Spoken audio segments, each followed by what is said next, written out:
Hello and welcome to Twerk, a space where you can hear and read about some amazing people, the fantastic jobs they do, and the paths that led them to where they are today. Welcome to Break Room. I always forget whatever number this is. I'm going to say 8.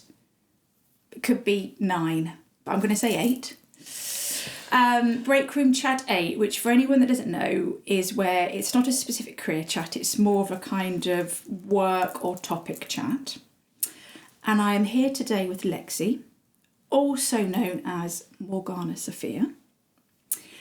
And I'm going to say hi. Hi.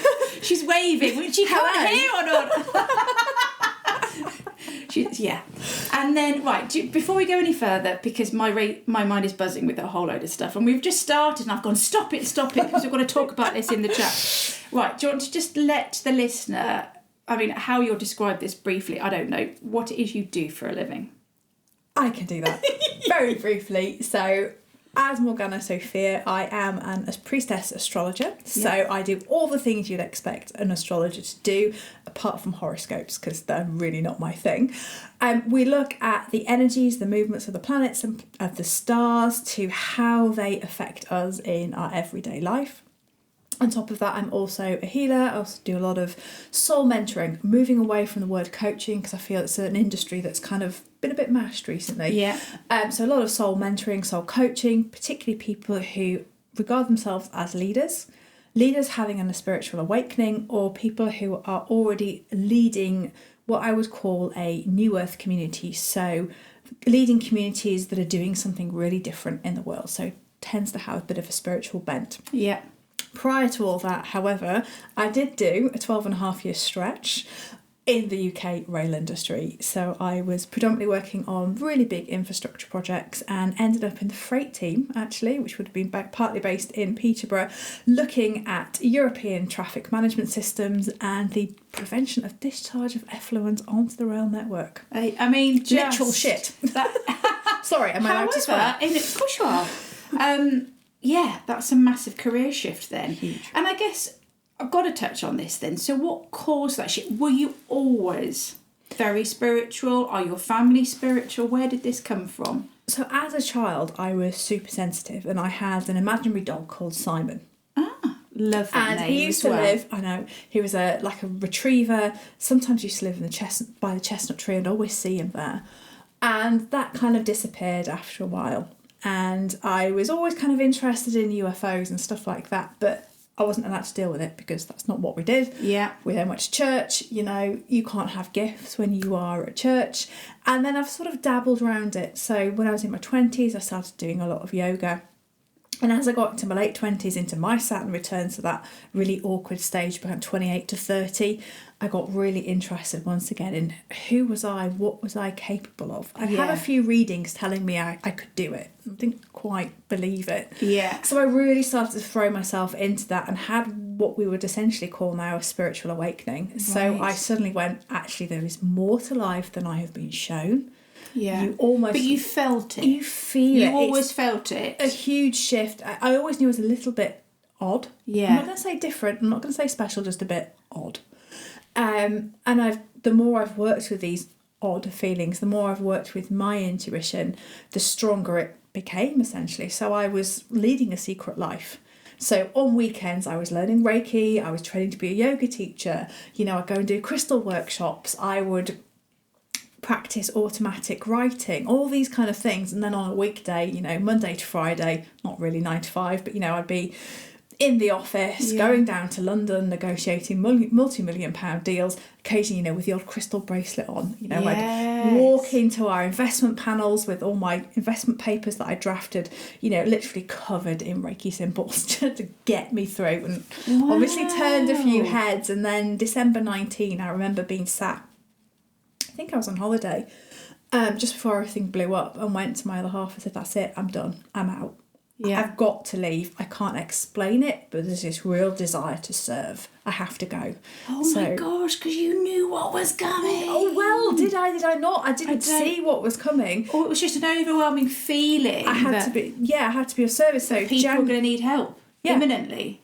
So 6th of January 2020, it's literally burnt on my brain. That was it. Notice was in, so I would leave on the 6th of April, 3 months notice, that was it, done. Wow. Walk straight into having a small business anyway, but basically putting my business online in the middle of what was a very curious and interesting period, shall we say, and we're still feeling the repercussions from now. Yeah. Many repercussions from now. Okay, so you are very good. Obviously, I have been to you. I've done a virtual and I've actually been to you, so I know you're very good at what you do. But I guess what I wanted to have a chat about today, but I think we are living, or it feels to me like we are living in a time of incredible change, like real...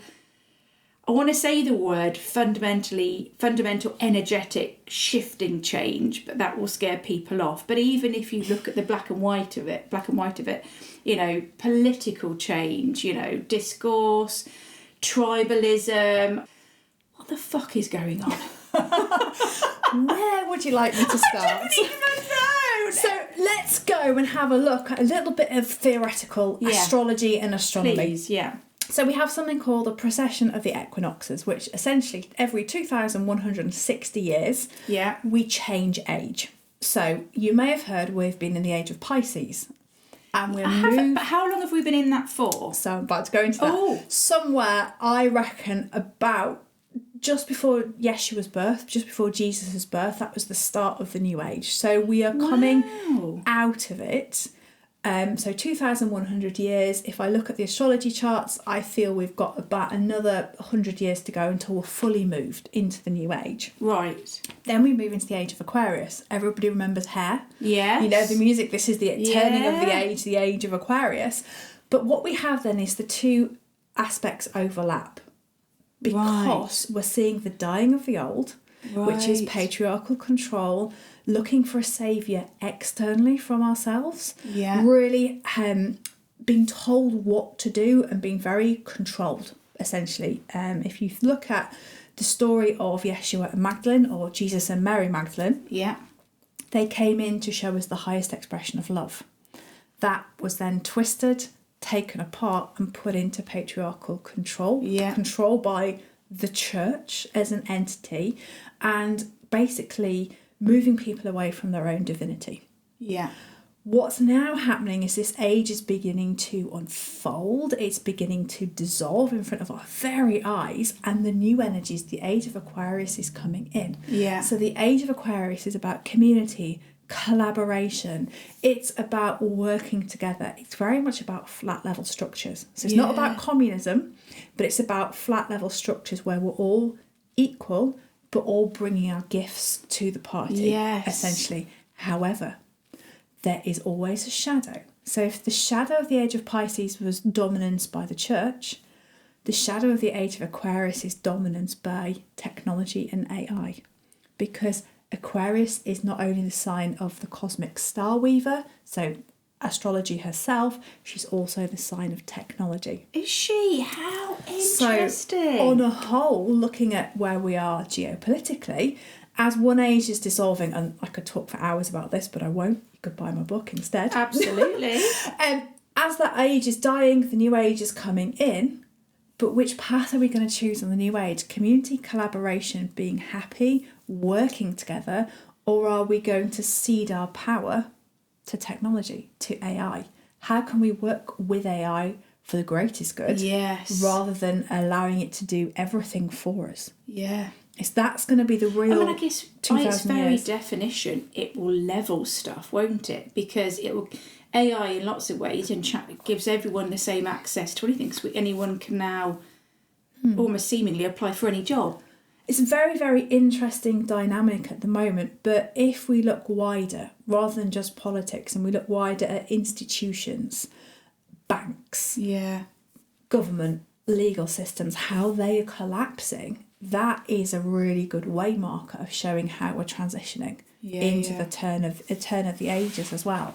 And the people, to go right back to the original question, who are really feeling that at the moment are the people who are here to make an impact, the people who are here to make a difference, the people who have suddenly realised that the 9 to 5 grind isn't for them, because it's not serving them, and in turn is not serving humanity. So they're really starting to feel that they want to work for themselves, go into a different field, sit at the desk like I have done before, going, I really don't want to be here, but I don't know what the alternative is. Yes. Because I'm scared to make the leap. Because in this matrix in which we live in, we apparently still need to pay taxes. We still need to pay our mortgage. We still need to pay our electricity bills. So that creates fear. I cannot move because I'm so fearful as to where my income comes to allow me to live again. Because the system is the system. Because the system is the system. But does the system serve us? Probably not. Can the system change? Yes, it could and can if we make that decision for it to change. But actually, what I encourage people to do is, how can you buck the system? How can you play the system rather than being in the system? So pay the system what it's due, but move out of the system. Yeah. So, and I think definitely what, I guess, doing this woman's work, and it's now twerk, that is the thing I've noticed a lot, because obviously until very recently I was only interviewing women. Just the plethora and the amount of women that have done other jobs and then just find themselves needing to do something different and feeling very lost about what that thing is, trying something that's not being right, trying something else not being right. And all it is, and I sit with them, sometimes as they're doing a thing that I think even us both sitting there know that it isn't still the right thing for them, but, they're trying stuff and it's hopefully moving them in the right direction, which is something I would always say to people. I think change is just good, and it might not be, things aren't always forever, but, they're instigating change and it's taking them, and change brings on other change, blah, blah, blah. But it is about what lights you up as you're sat there at the moment. What lights you up? What is your passion? If I could give you a clean sheet of paper and an infinite amount of money, what would you do? I know. And not necessarily, go on holiday and, buy all this with your infinite money, but actually what would make your soul light up? Yeah. What would give it this kind of inner fire? Is it something like crafty, like, maybe creating your own candle range? Yeah. Is it about going and retraining as a counsellor? Is it about going and training as a holistic therapist? Is it about actually you've always wanted to be an accountant? The time is now to really, feel into what fires you up. And that's for anyone out there, not just... And then what small steps can you make every day to get to the place that you want to go to? And it isn't about goals, and it isn't about, having to get somewhere. It's what's the dream? And what is the small step you take every day to get to the dream? It could be something as simple as you want to save for some training, and every morning you go and buy a coffee on the way to work. Yeah. Actually, your small step would be not to buy that coffee and put that, I don't know how much coffees are, about £4 these days. Yeah. Put that £4 into a savings pot to pay for your training. Yeah. Just what else can you do? Can you stop off? Can you be kind to somebody today? Yeah. Can you listen to somebody in the office and really listen, and not just throw them a load of platitudes, but just sit and listen for them for half an hour? What is it that you can do every day?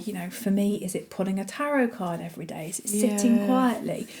It doesn't matter, but we're really shifting and changing, and we're either going to be a slave to technology, or we are going to be living a really fulfilled life. We were talking about this earlier. While everything is going on around the world, we're being distracted constantly. Social media feeds, news feeds, mainstream media, alternative media. It's exactly when you're in the Matrix. Yeah. Neo, are you listening to me, or are you watching the woman in the red dress? I know. Because we know what the woman in the red dress turns into Agent Smith. So why? My question to you now is, when you're sat listening to this, is why are you engaging with the mainstream? Why are you listening to all the fear mongering? And what would truly make you happy in your day-to-day life? And what small steps can you take to make that happen? Fear, for me, if you break it down and give it an acronym, is false evidence appearing real. Wow. So actually, when you are truly honest with yourself and you feel this fear bubbling up, this is when you have to do the inner work. You have to do the shadow, because not only are you moving through your own stuff, you are moving through our ancestors' stuff as well. Yeah. Because as we're coming towards the end of an age and the start of a new one, we're just releasing and releasing and releasing. So when it bubbles up and it goes, oh, the fear is I can't pay my mortgage. Yeah. Okay, well, sit with that. Where's that come from? What does it really mean? Is that really truly going to happen? Or is it the gremlin in your brain telling you must conform to what your comfort blanket is, your security blanket is? Yeah. Fortune favours the brave, right? Yeah, yeah. But the universe also looks upon us, and if we really are determined to do something, we can do it. But it's that fear hurdle, and it's huge. We can't discuss this in half an hour. It's massive, but part of the work I do is to really help people sit in that void, that space where there's nothing, the space where it feels icky and shadowy and we can't see a way out of it. Yeah. And just to sit there, because we don't. We're never bored now. And actually, boredom when we were younger was the time when actually we processed stuff. Yeah. We allowed ourselves to be bored. We allowed ourselves just to look out of the window to daydream. When was the last time we daydreamed? And I mean really daydreamed. Yeah, yeah. But our brains are so full, and that is like a perpetual fear loop. Yeah. It's this perpetual, I must be successful because. And what is your why? Why are you here on earth at this moment in time? Yeah. Why? And I can tell you it's not to play the system.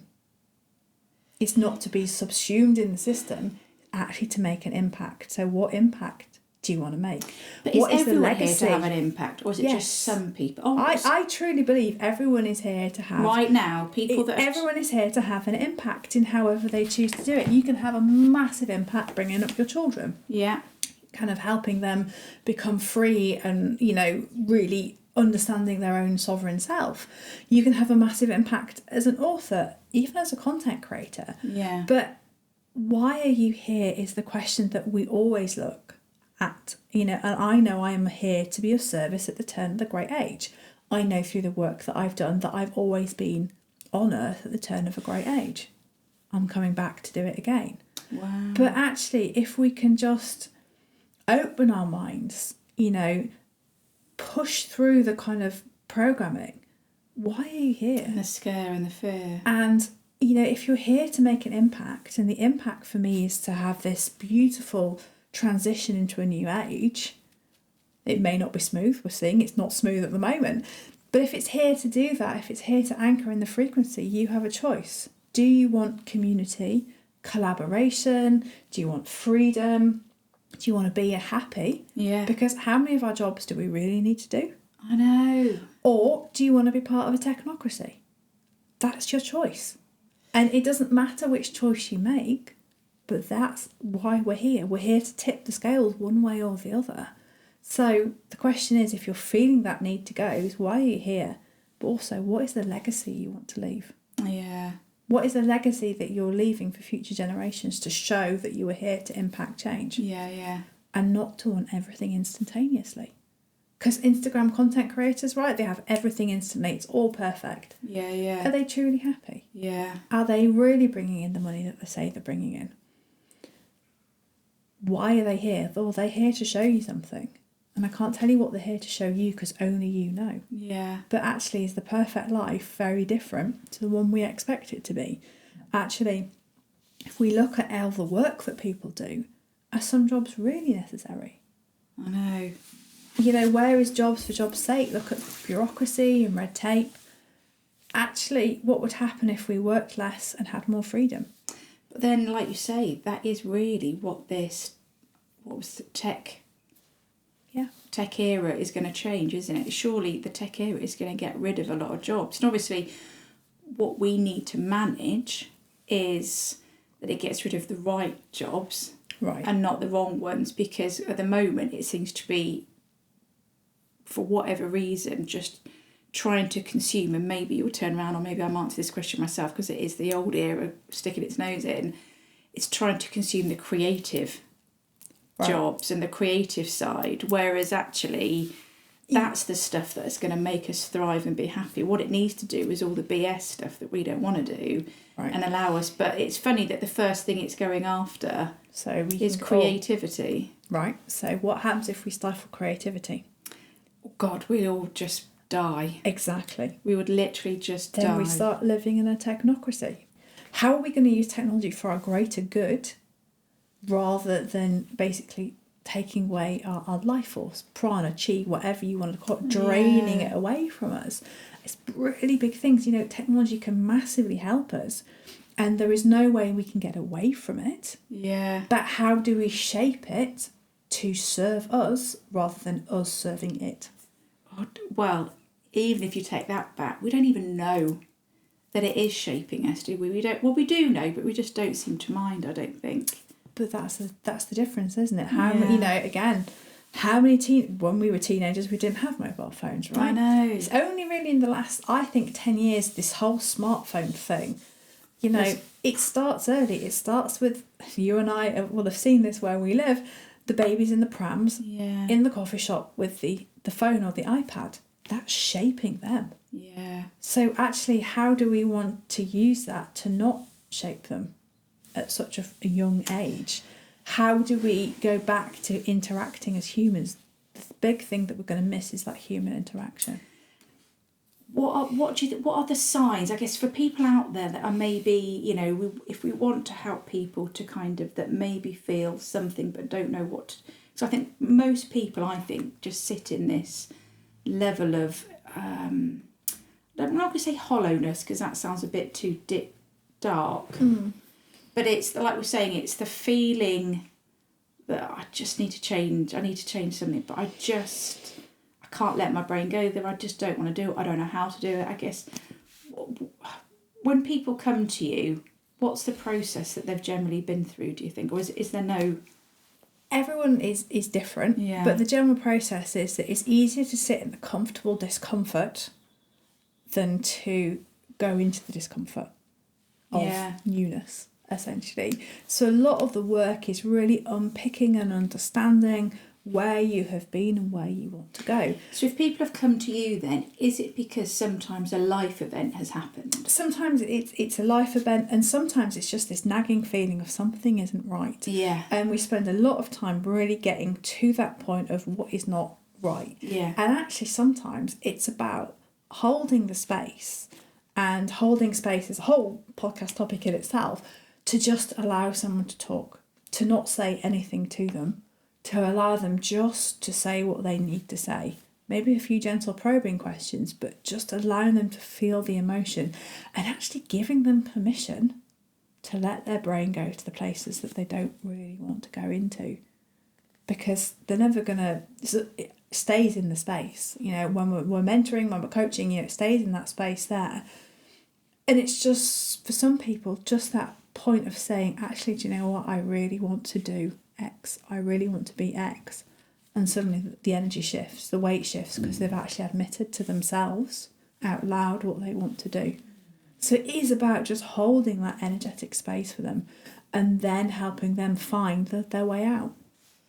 What are the biggest career shifts or can you think of any that you've really come across? Oh, I don't know. I think kind of railway programme manager to astrologer was a fairly big shift. That's a big shift. I've had lawyers go into, I don't want to say multi-level marketing, but, you know, the kind of working from home skincare solutions, people dipping out. You often see them going into kind of MML as a starter.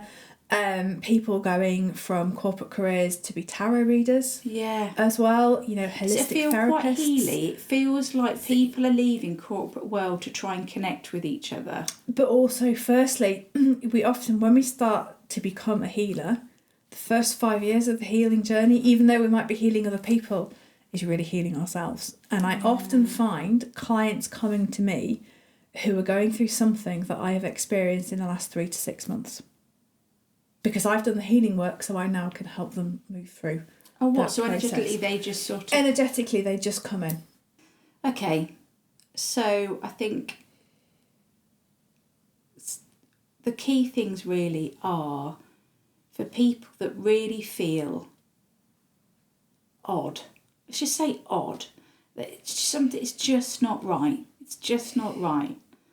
We're going to say without work, because I think work is everything, but it might just be a work-life balance, whatever it is. It might be a money balance, but then that's still a kind of work. It all kind of somehow ends up coming back to work, because like you say, the system is money, which means work, which means, so it all sort of feeds itself, doesn't it? Whatever it is you're going through, you've got to find some time to feel it. Feel it, and don't be afraid to feel. Don't be afraid to go through all the emotions, and every emotion. Get a journal, write it out if you need to. But cry, scream, rage, thump a pillow. Be sad. Feel all these emotions, because that's what makes you human. That is the differential between being in a technocracy and being human. Yeah, feeling that energy. And then from that, then it's a case of, when you're in your feels, as the saying goes, when you're in your feels, trying to focus on what makes you happy, what would make you happy for your work-life balance. Yeah, what would make you happy, what lights you up, what needs to be moved to allow you to sit in that space. Yeah. But put your phone away. Put yourself away for an hour, half an hour, sit in the bath, sit on the loo. I don't care where you do it. Some of my quietest times. Are you scared about where we are now? Knowing and feeling what you feel. Knowing what I know, seeing the astrology, I am not scared. I know what I'm here to do. Yeah. I can't influence your choice. So I can see both ways. I can see both timelines, several timelines playing out at the moment. I'm not scared, because I know that in this lifetime I will do everything that I possibly can do to make sure that we get onto the highest timeline possible. And there's a whole plethora of us doing that at the moment. Yeah. The astrology can be scary, but actually, how do I communicate? If I give you all doom and gloom, that's the energy you'll sit in. Yeah. If I say, here are some points, here are some challenges, this is how we could get through these, that's a very different way. So I guess the reason I was asking that of you is because I feel like you do see something or accept something, or see more, or accept more, whatever it is, but yet you see the world now, because you can't help but see the world now, and we've got to try and get to this higher plane, and you can see the resistance. It's like, that's a lot of pressure. It's a huge amount of pressure. People like you. But I think we are in a better place than we could have been during the COVID period. I think that was the darker part for me. Was a very interesting exercise. Probably for another conversation. That put a lot of us in fear. Yeah. So actually, how do we move through that fear? Do you think we're coming out of a state of fear, and therefore the system put us back into fear just to keep us in check? Yeah, look at the headlines. Right. My 3 final questions I ask everyone, so I feel like I should ask them, but I think they'll feel really odd asking them, but I'm going to ask them anyway. And question 1 is always, is there any, I guess as you now, is there any advice that you'd give your younger self? Can be any version of your younger self. But I guess as you've described, your younger self was going through the system, going through the motions. Do you know what? On reflection, I really thought about this when I was writing my book, and actually I've had to do everything to get me to the place that I'm here now. So it's just grit your teeth and you'll get there. So you can't change anything. I can't change anything. Yeah. So actually, but I've come out the other side and I've gone through, corporate career, pretty foul divorce. Actually, without any of that, I wouldn't get to where I am to do what I'm doing today. So it's just grit your teeth, keep looking forward, get on with it. Well, and that's an acceptance of your journey as well, isn't it? Yeah. It's saying... And it takes a long time to get there, by the way. This, and I was meant to go through this. It's your journey. It couldn't have been gone any other way. Yeah. Okay, well, with that in mind then, what do you think your older self would say to you now? So 70-year-old Lexie, what would she say to you now? Oh, my older self. Wow. Well, hopefully I'm kind of got long grey hair and it's all looking divine. I can't wait for that. Can't wait for the crown. And I think she'd say is just keep focused on the things that you're here to deliver and start thinking about your legacy. What is the legacy I want to leave? Okay, then the final question, which is just silly for someone like you, but I'm going to ask it, is kind of just, I always say like life advice or a mantra or something that you really fundamentally believe in, which will be many things for you, but you think people need to hear right now. And it sounds really pathetic and silly, but love is always the answer. If you can drop into a state of love and see everybody from a state of love, it starts to shift your perspective. But most importantly, learn to love yourself first. Yeah. That is hard for a lot of people. It's so hard. We have not been programmed to like ourselves, have we? Because we compare ourselves to a million other people all the time. I don't think I've got it sorted, by the way, guys. But it's something you try and you always I am try. perfect and a work in progress. Yeah. Yeah. Great advice. Thank you. I feel like we're going to have to do another one of these again, but for now, thank you very much. That's been fun. If you would like to hear more about this chat, see some pics and read about how to get started in this industry and or this role, then please go to our website, www.twerk.org. The link is in this podcast page and across our socials. Sincere thanks.